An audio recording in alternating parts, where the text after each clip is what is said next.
నమస్తే, welcome to 99 TV. వామనుడి నుంచి త్రివిక్రముడు ఎలా అయ్యాడు అంటే ఇదేదో మహాభారతం నాటి కథ, భాగవతం నాటి కథ అనుకోవద్దు. ఇప్పటి కథే, నేటి భారతంలోని కథే. అది కూడా వామనుడు పవన్ కళ్యాణే, త్రివిక్రముడు కూడా పవన్ కళ్యాణే. త్రివిక్రముడు అంటే ఆయనతో పాటు పనిచేసే దర్శకుడు త్రివిక్రమ్ శ్రీనివాస్ కాదు. అంటే ఒక ట్రాన్స్ఫర్మేషన్, ఒక ఇండివిజువల్ తన జర్నీ స్టార్ట్ చేసినప్పుడు, కెరియర్ స్టార్ట్ చేసినప్పుడు ట్రాన్స్ఫర్మేషన్ ఎలా ఉంటుంది అనే దానికి ఉదాహరణ, live example, rather we can say live example Pawan Kalyan. సనాతన హిందూ ధర్మ రథసారథిగా ఆయన ఎమర్జ్ అయిన తీరు చూస్తుంటే ఖచ్చితంగా రాజకీయంగా ఆయన వేస్తున్న ప్రతి అడుగు కూడా ఆచి తూచి వేస్తున్నాడు, స్పష్టంగా అర్థమవుతుంది. దీని వెనక బీజేపీ ఉందా, ఆర్ఎస్ఎస్ ఉందా, విహెచ్పి ఉందా, బజరంగ్ దళ్ ఉందా? ఇవన్నీ ఉంటే కానీ ఆయన ఎదగకూడదా, ఎదగలేడా? ఈ ప్రశ్నలకి సమాధానాలు చెప్పాలి. ఆ ప్రశ్న అడిగే వాళ్ళకి నేను ఈ ప్రశ్నలు వేస్తున్నాను. ఆ 4 సంస్థలు ఉంటేనే వాళ్లే హిందూ ధర్మానికి ఏమన్నా బ్రాండ్ అంబాసిడర్లా. ఈయన కాకూడదా? ఖచ్చితంగా కావచ్చు. ట్రాన్స్ఫర్మేషన్ అనేది లైఫ్ జర్నీలో డిఫరెంట్ షేప్స్ తీసుకుంటుంది. బోల్డ్ అని హెయిర్ పిన్ బెండ్స్ ఉంటాయి, యూటర్న్స్ ఉంటాయి. అంత మాత్రం చేత వాళ్ళేదో అంతకుముందు అప్పుడు అలా మాట్లాడారు కదా, ఇప్పుడు ఇలా ఎందుకు మాట్లాడుతున్నారు? అసలు ఫలానా వాళ్ళు ఫలానా రీతిలో నేను మాట్లాడాలి అనేమన్నా ధర్మశాస్త్రం చెప్పిందా? లేకపోతే మారకూడదనేమన్నా నిబంధనలు ఏమన్నా రాసుకున్నాం మనం రాజ్యాంగంలో? మరి వై పవన్ కళ్యాణ్ ఎంతసేపటికి ఆయన్నే టార్గెట్ చేస్తూ మాట్లాడుతూ వస్తున్న తీరు? ఆయన వరాహి డిక్లరేషన్లో చాలా స్పష్టంగా చెప్పారు. సనాతన హిందూ ధర్మం గురించి మాట్లాడితే అవహేళన చేస్తారా? చట్టాలు కూడా సనాతన హిందూ ధర్మం దగ్గరకు వచ్చేప్పటికీ చాలా స్ట్రింజెంట్గా ఉంటాయి, వేరే దగ్గరకు వచ్చేప్పటికి చాలా లిబరల్గా మారిపోతాయి. ఎండగట్టారు, స్ట్రైట్ అవే క్వశ్చన్ చేశారు.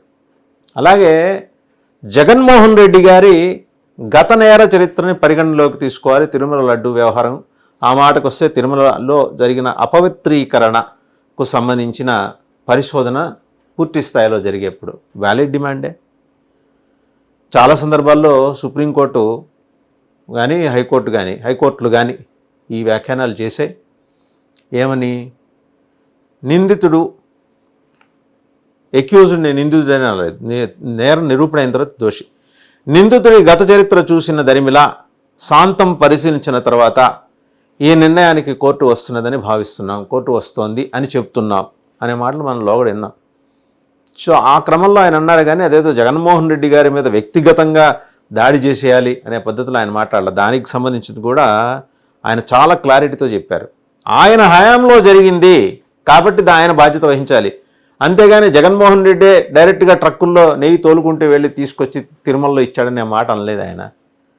అయా, మీరు ముఖ్యమంత్రిగా ఉన్నప్పుడు మీరు నియమించుకున్న క్రైస్తవ సంప్రదాయాన్ని అమితంగా ప్రేమించే భూమన కరుణాకర్ రెడ్డి గారి ఆధ్వర్యంలో, ప్రేమించే ఉంది ఆచరించే వారి ఆధ్వర్యంలో ఇదంతా జరిగింది కాబట్టి మీరు దీనికి బాధ్యత వహించాలి అన్నారు. కానీ పర్సనల్ అటాక్ ఎక్కడ చేయలే ఆయన.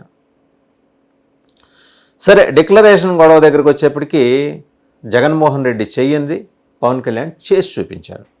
తన కుమార్తె, తన అన్నా లజన ద్వారా తనకు కలిగిన సంతానం, ఆమెను తీసుకొచ్చి డిక్లరేషన్ మీద సంతకం పెట్టించి, ఇంకా ఆమె మైనర్ అయినందువల్ల తండ్రిగా, సంరక్షకుడిగా, ఆమెకి హిందూ ధర్మం మీద, హిందూ సంప్రదాయాల పట్ల విశ్వాసం ఉంది, అలాగే స్వామివారి పట్ల అచంచలమైన భక్తి విశ్వాసాలు ఉన్నాయి అని చెప్పి డిక్లరేషన్ మీద ఆయన కూడా సంతకం పెట్టారు.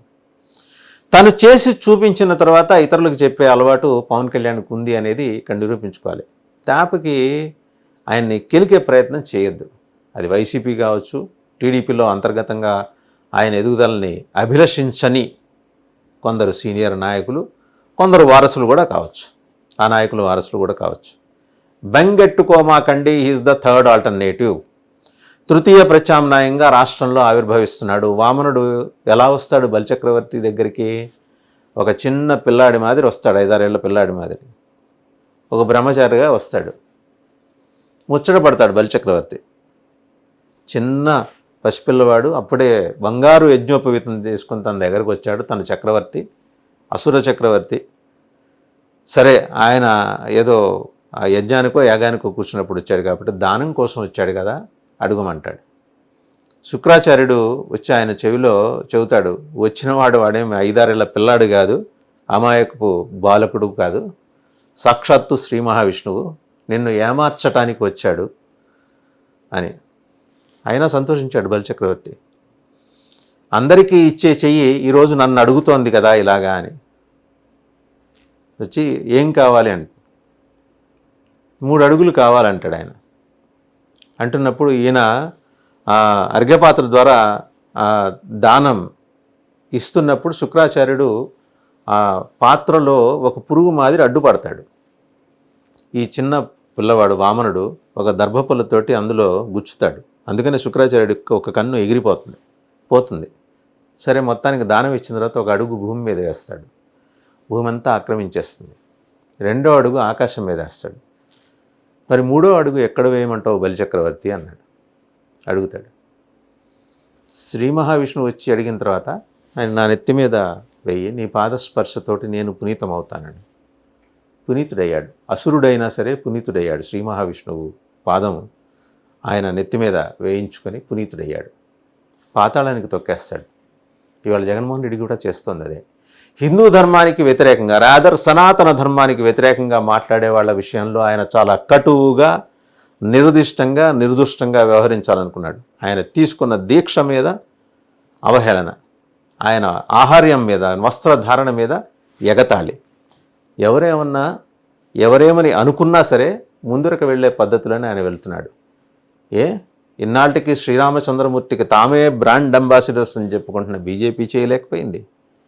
అలాగే రామతీర్థంలో శ్రీరాముల వారి విగ్రహ శిరచ్ఛేదన జరిగినప్పుడు అక్కడికి వెళ్ళి జై శ్రీరామ్ అన్న చంద్రబాబు నాయుడు గారు కూడా ఈ విషయంలో ఇంత